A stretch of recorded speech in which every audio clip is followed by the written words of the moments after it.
Hi friends, welcome to Yummier. So today I'm going to show you how to make a quick and easy chicken fettuccine Alfredo dish, but yummier.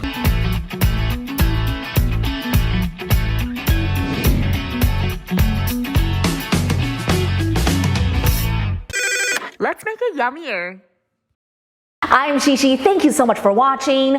Leonardo da Vinci once said, simplicity is the ultimate sophistication. At least I read somewhere he did. I mean, I wasn't really around back then, so don't quote me. But speaking of simplicity, there really is no dish simpler than fettuccine Alfredo. Today, I'm gonna show you how to make this classic dish even yummier with my version of crispy chicken fettuccine Alfredo. This is one of my favorite dishes ever. It's saucy, it's warm, and it's guaranteed to cheer you right up after a bad day. Okay, let's get started. So first, we gotta prepare the chicken. You're gonna need about 4 to 6 chicken breasts. And this is really gonna depend on how many people you will be serving. I like to average about a breast per person. For the breading, you're gonna need panko breadcrumbs. And I actually prefer panko to Italian breadcrumbs because I noticed that panko really just gives it that extra crunch. Oh, so delicious. You're gonna need flour, 3 eggs, oil for frying. Now to season our chicken, you're gonna need salt, pepper, onion powder, garlic powder, and Italian seasoning.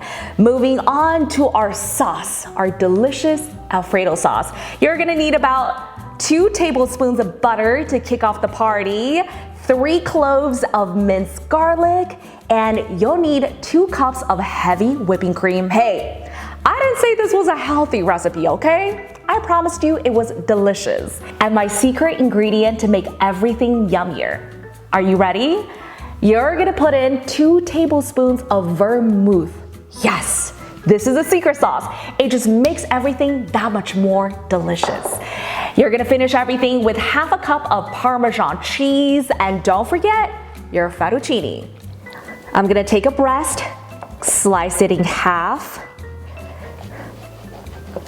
So this really helps because the next step we're gonna do is we are going to tenderize the chicken breasts to make sure that all the pieces can cook evenly within the same amount of time, which just makes the process go that much faster.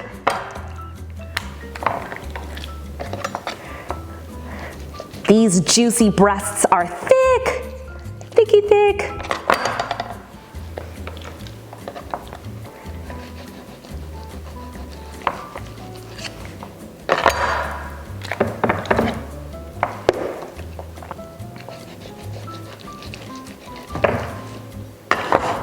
This is my favorite part. We're gonna put the chicken breasts in a Ziploc bag, and then we're gonna add a little bit of olive oil, then we're gonna tenderize them. So remember how I said this is like a dish that is guaranteed to cheer you up if you're having a bad day? I don't just mean that because you're about to eat it. I also mean that because, well, check this out. You're gonna have a lot of fun. Sure, all the chicken are in. Extra juiciness. Here we go. Now make sure the Ziploc bag is tightly sealed. So you don't want to be making a mess. Okay, it's tightly sealed. Now massage the chicken. Make sure they're soaking in the olive oil. Now you're gonna take this, the meat tenderizer, and you're gonna pound it out. I'm telling you, if you're having a bad day, this is guaranteed to help you unleash some of your anger, sadness, whatever emotions you need to get out. And the point of tenderizing the chicken is to really make sure the chicken is even in thickness, or as even as they can be. So when you're cooking it, you're not gonna get like an overcooked section, undercooked section. You can cook it evenly. We're making our breading for the chicken, so I've already laid out the flour, panko breadcrumbs, and I actually like to season the breadcrumbs. So I'm going to add in some salt. To be honest with you, I don't really measure when I'm doing this kind of stuff. I just you know, go with whatever my heart feels, aka when my ancestors tell me to stop. But if you really do need measurements, I want to say it's probably about 2 to 3 tablespoons, depending on how much panko you've got. And then I'm adding in pepper, Italian seasoning, onion powder, garlic powder. It smells so good already. All right, now we just mix them up like so. All right, now we are going to crack our eggs and make the egg mixture.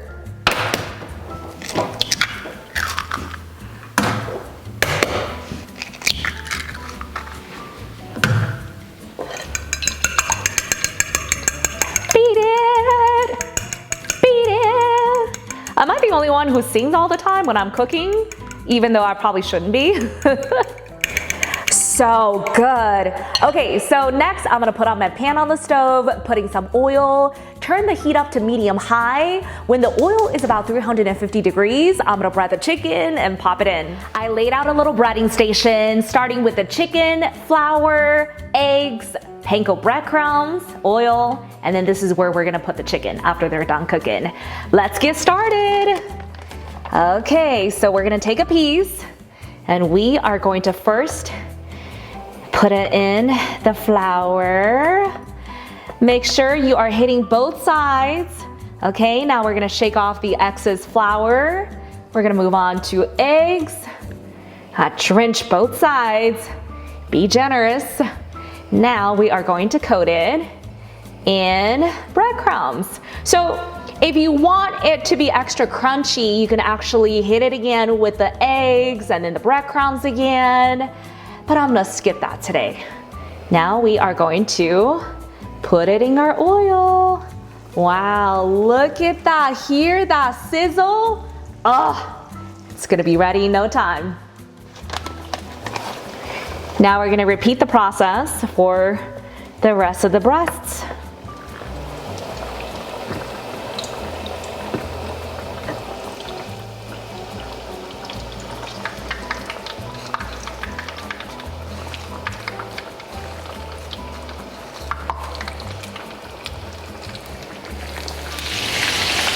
Ah, listen to that sizzle.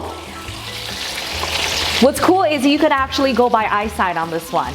After a few minutes, make sure to flip your chicken over so the other side gets cooked as well.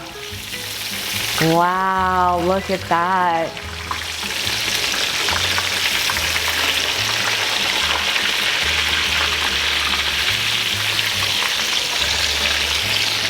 When your chicken is golden brown on both sides, this is when you know it's ready.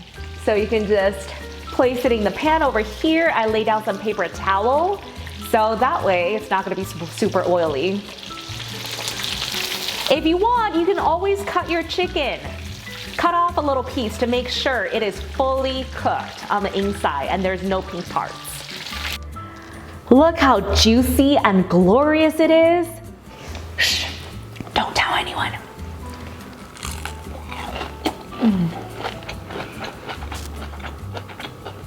While we're getting ready to make the other parts of the dish, the Alfredo sauce, the fettuccine, I actually preheated my oven to 200 degrees. When the oven was ready, I popped in our chicken, so that way the chicken can stay warm and juicy while we make the rest.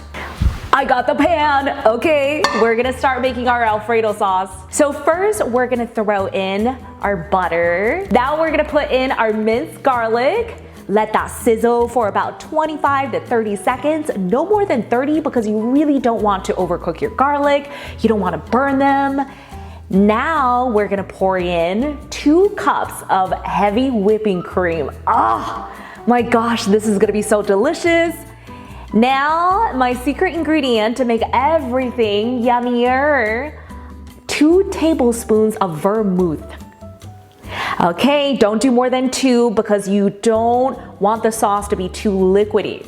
You want 2 tablespoons, so that way it can kick up the flavor palette, make everything more delicious.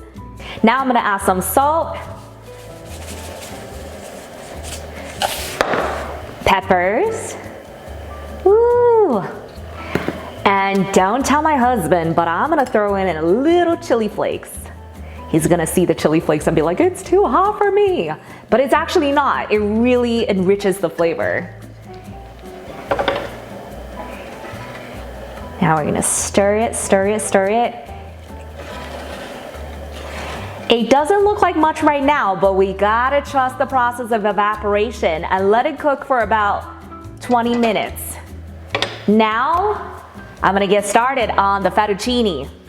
I've got a big pot of water here. Turn the heat up high, add in some salt, and bring it to boil. When it's ready, I'm gonna put in the fettuccine and let it cook for 12 minutes. Look how the sauce has thickened already. Okay, it's time for my favorite part. You ready? We're gonna add in Parmesan cheese.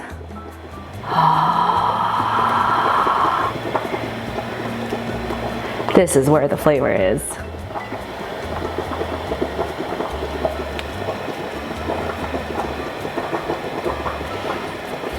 And we're gonna let it cook for about 10 more minutes. Then we're ready to serve.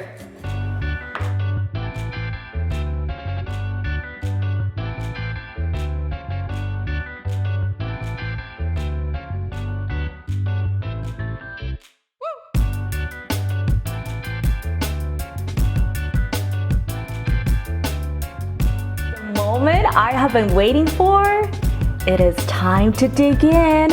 I also got a little piece of chicken. See, the amazing thing about being the chef is that you're the first one to eat it. Oh.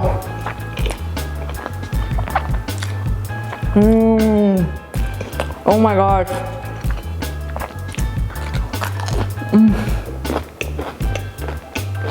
The chicken is so juicy. It's so tender. Okay, clearly I've got my work cut out for me. If you want to give the recipe a try, make sure you send me some photos, some videos, leave me a comment, and don't forget to subscribe. Love you all.